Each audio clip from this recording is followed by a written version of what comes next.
teman-teman semuanya, kembali lagi bersama saya Zinda Lestari. Nah, pada konten video kali ini saya akan mengkaji sebuah karya sastra dengan menggunakan teori sastra, tentunya dengan pendekatan-pendekatan yang berbeda. Nah, pada video kali ini saya akan mengkaji sebuah karya sastra dengan menggunakan pendekatan semiotik. Sebelum kita mengkaji dengan menggunakan pendekatan semiotik, ada baiknya kita tahu terlebih dahulu apa sih itu pendekatan semiotik.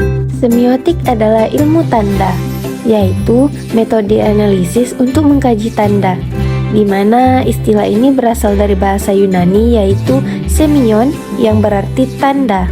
Jadi dengan kata lain, semiotika sastra adalah ilmu yang mengkaji tentang tanda dan petanda yang ada dalam suatu karya sastra, yang mana tanda-tanda tersebut membangun makna-makna tertentu.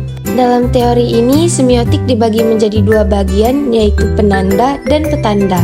Penanda dilihat sebagai bentuk atau wujud fisik dapat dikenal melalui wujud karya, sedangkan petanda dilihat sebagai makna yang terungkap melalui konsep, fungsi, dan atau nilai-nilai yang terkandung di dalam karya tersebut.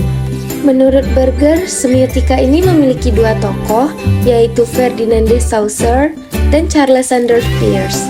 Peirce membagi tanda atas tiga hal untuk memberikan makna pada suatu objek tertentu, yaitu icon, indeks, dan simbol. Icon yaitu tanda yang secara inheren memiliki kesamaan dengan arti yang ditunjuk. Misalnya, objek dari seekor sapi, maka ikon dari objek ini dapat berupa gambar sapi, sketsa sapi, patung sapi, atau foto dari sapi. Mereka memiliki persamaan yaitu menggambarkan seekor sapi. Indeks yaitu tanda yang mengandung hubungan kausalitas sebab akibat dengan apa yang ditandakan. Misalnya, jejak telapak kaki di atas permukaan tanah itu merupakan indeks dari seseorang yang telah melewatinya di sana. Simbol yaitu tanda yang memiliki hubungan makna dengan suatu lingkungan sosial tertentu. Sebagai contoh, jika kita melihat adanya bendera yang berwarna kuning ataupun putih yang dipasang di sudut jalan, kita mengerti bahwa ada orang yang meninggal. Hubungan langsung antara bendera kuning dengan orang yang meninggal itu tidak perlu ada. Bendera yang dipasang di sudut jalan dan warna dari bendera yang harus berwarna kuning ini merupakan hasil konvensi yang arbiter. Nah, sekarang kita akan mencoba menganalisis suatu karya sastra dengan pendekatan semiotika. Kita lihat tanda-tanda apa saja yang disisipkan pada sebuah puisi karya Sapardi Djoko Damono yang berjudul Hujan Bulan Juni.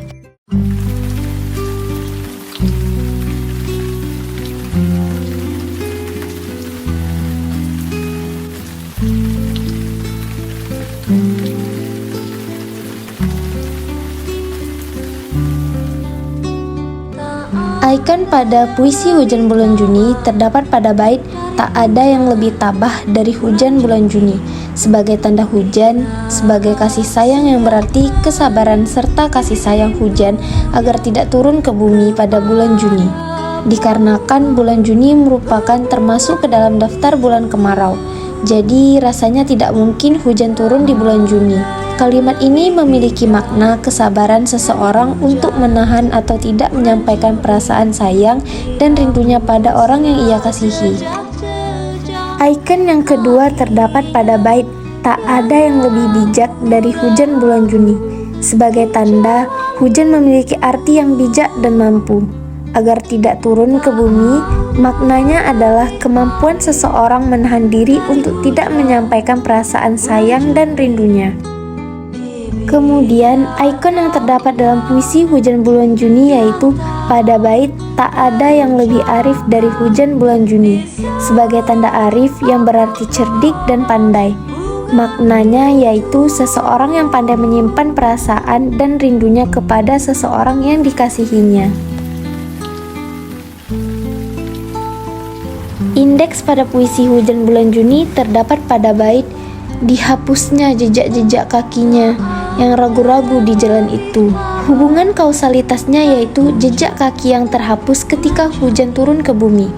Maknanya yaitu Sapardi Djoko Damono selaku penulis puisi ini menghapus keraguan dan prasangka buruk yang ada dalam hati dan pikirannya dalam menanti orang yang dikasihinya.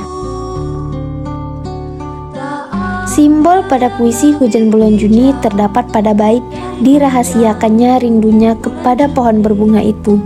pada bait ini memiliki simbol untuk memilih menyimpan rasa rindu dan kasih sayangnya, di mana pohon berbunga disimbolkan sebagai orang yang dikasihinya. Kemudian juga terdapat pada bait dibiarkannya yang tak terucapkan diserap akar pohon bunga itu. Pada bait ini memiliki simbol untuk tidak mengucapkan perasaan sayang dan rindunya selama ini. Bagi penyair Sapardi Djoko Damono, hujan melambangkan kasih sayang, di mana hujan yang turun pada bulan Juni melambangkan perasaan sabar dan tabah dan pandai menyimpan perasaan sayang dan rindunya kepada seseorang yang dikasihinya, yang diibaratkan dengan pohon bunga.